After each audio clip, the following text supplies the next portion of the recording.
Hello friends, welcome to another video of stock market. आज हम discuss करने वाले आरबीएल बैंक के बारे में। सबसे पहले हम जान लेते हैं आरबीएल बैंक को लेकर आज क्या न्यूज सामने है। RBL bank total deposit grew by 21% year on year 74,480 crore and gross advances increase by 2% 58,755 crore in June 2021 quarter.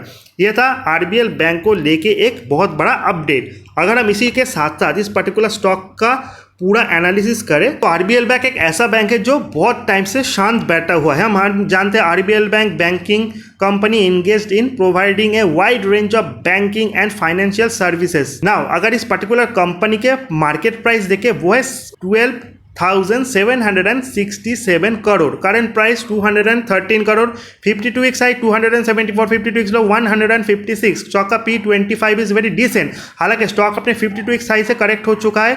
ROC and ROE देखें तो आरओसी 5.99 एंड आरओई 4.8। किसी भी बैंकिंग इंडस्ट्री का अगर return on equity and return on capital employed single digit में भी हो उसे हम बहुत बड़ा कंसर्निंग फैक्टर नहीं कहेंगे। अगर इस पर्टिकुलर स्टॉक के कैपिटल एडुकेसी रेशियो को देखें वो 17.9 है। 15 के ऊपर अगर कैपिटल एडुकेसी रेशियो उसे हम अच्छा कहेंगे, लेकिन 20 के ऊपर अगर हो उसे हम बहुत अच्छा कहेंगे। सो इन दैट केस अगर 20 के ऊपर कैपिटल एडुकेसी रेशियो हो तो उसे हम अच्छा कंसीडर करते।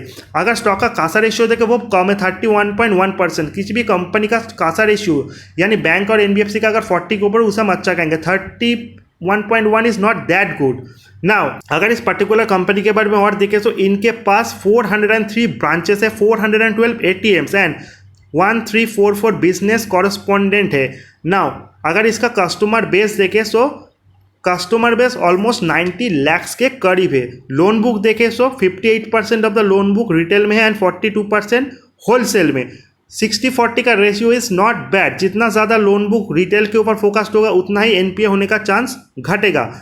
अगर पर्टिकुलर चीज़ को और ज़्यादा इलेबोरेट करें हमको ये पता चलेगा कि इस पर्टिकुलर स्टॉक का जो मेन पीयर्स है उनमें HDFC bank, ICICI bank, Kotak bank जैसे शामिल है। प्राइवेट बैंकिंग सेक्टर में ये नंबर 8 पे आता है।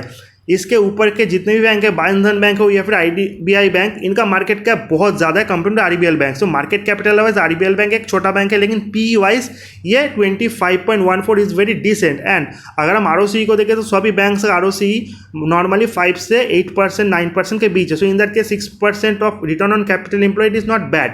नाउ स्टॉक बहुत टाइम से शांत है एंड स्टॉक ने अपने ऊपर से करेक्शन भी दिखाई। इसके पीछे मेन रीजन है इसका रिजल्ट उतने अच्छे नहीं रहे, उतने खराब भी नहीं रहे। अगर रेवेन्यू देखे 1980 से 1922 करोड़ हो चुका है। अगर फिनेंशियल प्रॉफिट देखे वो नेगेटिव है 385 करोड़ से नेगेटिव 578 करोड़, जिसके पीछे मेन रीजन है एक्सपेंसेस का बढ़ना comparing to interest earn by the bank.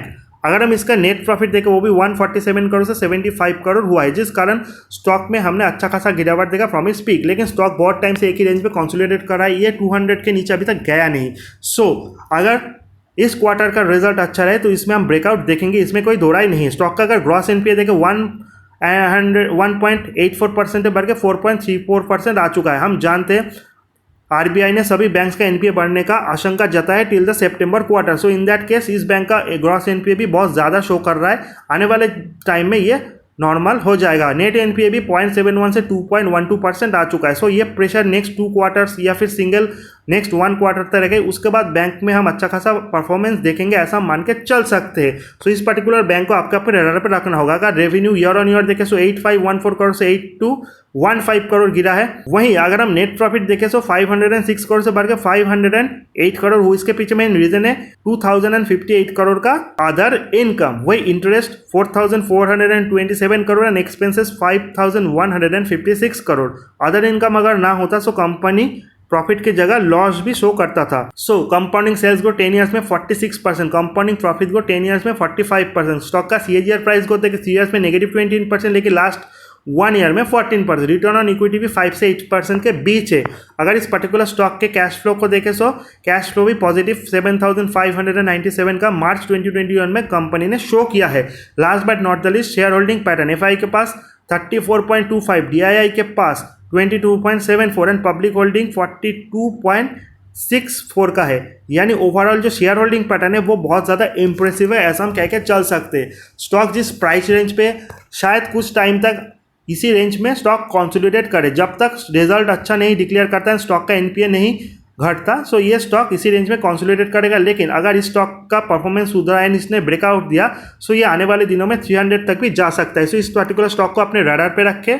Management काफ़ी ज़्यादा बुलिश है एंड शेयर मार्केट पे जो एनालिस्ट है वो भी स्टॉक को लेके बहुत ज़्यादा बुलिश है। कोई नेगेटिव न्यूज़ स्टॉक को लेके नहीं आया एंड ब्रोकरेज ने भी इसके ऊपर ऑलरेडी जो अपने टारगेट है वो 220 के ऊपर ही दिया है, अपने प्रेजेंट मार्केट प्राइस से ऊपर। सो भी एक पॉजिटिव फैक्टर है। वीडियो इन्फॉर्मेटिव एंड अच्छा लगे चैनल को लाइक सब्सक्राइब और शेयर करना मत भूलिएगा। See you in the next video guys, till then good bye.